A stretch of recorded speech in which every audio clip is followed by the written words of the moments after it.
Intelligence part 5। त्रितंत्र सिद्धांत जो बुद्धि का है, ट्रायैकिक थ्योरी जो है वो किसने दी थी? इसको त्रिचापीय या त्रितंत्र सिद्धांत कहा जाता है और सूचना प्रकरण का सिद्धांत भी इसको कहा जाता है। ये स्टर्नबर्ग ने 1985 में दिया था। स्टर्नबर्ग की किताब है beyond IQ। According to him 3 types of intelligence are. Sternberg के मुताबिक 3 प्रकार के इंटेलिजेंस कौन कौन सी हैं? तो एक है घटकीय या विश्लेषणात्मक बुद्धि, एनालिटिकल इंटेलिजेंस इसको कहा जाता है। इसके अंदर सूचना व समस्याओं का विश्लेषण किया जाता है, एनालाइज की जाती है सूचनाएं और समस्याएं। ये इंसान में सबसे पहली बुद्धि होती है स्टर्नबर्ग के मुताबिक। दूसरी होती है अनुभवजन्य या सृजनात्मक बुद्धि, या जिसको क्रिएटिव इंटेलिजेंस कहते हैं। अब जो पहले अनुभव हैं पुराने, उनका सृजनात्मक तरीके से प्रयोग यही बुद्धि की मदद से किया जाता है। तीसरी होती है संदर्भात्मक या व्यवहारिक बुद्धि, यानी कॉन्टेक्सचुअल इंटेलिजेंस।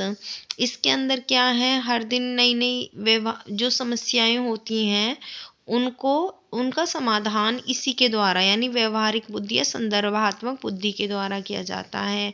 तो स्टर्न के अनुसार ये तीनों बुद्धि व्यक्ति में होती हैं। तो हम इसे याद कर सकते हैं कैसे? घटकीय बुद्धि, अनुभवजन्य बुद्धि और संदर्भात्मक बुद्धि। अब इनको दूसरे नाम से भी ये पेपर में पूछी जाती है। घटकीय बुद्धि विश्लेषणात्मक के नाम से, अनुभवजन्य सृजनात्मक के नाम से और संदर्भात्मक व्यवहारिक। वैसे हो जाएगा घटक यानी घटकीय या विश्लेषणात्मक, चीज़ों को एनालाइज करना। अनुभव होगा तभी क्रिएटिविटी होगी, सृजनात्मक। और संदर्भ यानी किसी कॉन्टेक्स्ट में यानी व्यवहारिक। तो ये हो जाएंगे तीनों। नेक्स्ट है स्टर्नबर्ग की बुद्धि में क्या शामिल नहीं है? तो ऑप्शन में दिया हुआ था, ये 2 बार आया हुआ क्वेश्चन है। घटकीय, अनुभवजन्य, संदर्भात्मक और एक अन्य दिया हुआ था घटक जो कि उसका आंसर नहीं था। तो हम यहाँ से आंसर निकाल सकते हैं अगर हमें ये तीनों शब्द याद हैं, एनालिटिकल, क्रिएटिव और कॉन्टेक्सचुअल। नेक्स्ट, स्टर्नबर्ग के हिसाब से संज्ञान के कितने घटक होते हैं? तो स्टर्नबर्ग के हिसाब से संज्ञान के 3 घटक होते हैं। कौन कौन से? एक मेटा घटक होता है, एक परफॉर्मेंस घटक होता है और एक नॉलेज घटक होता है।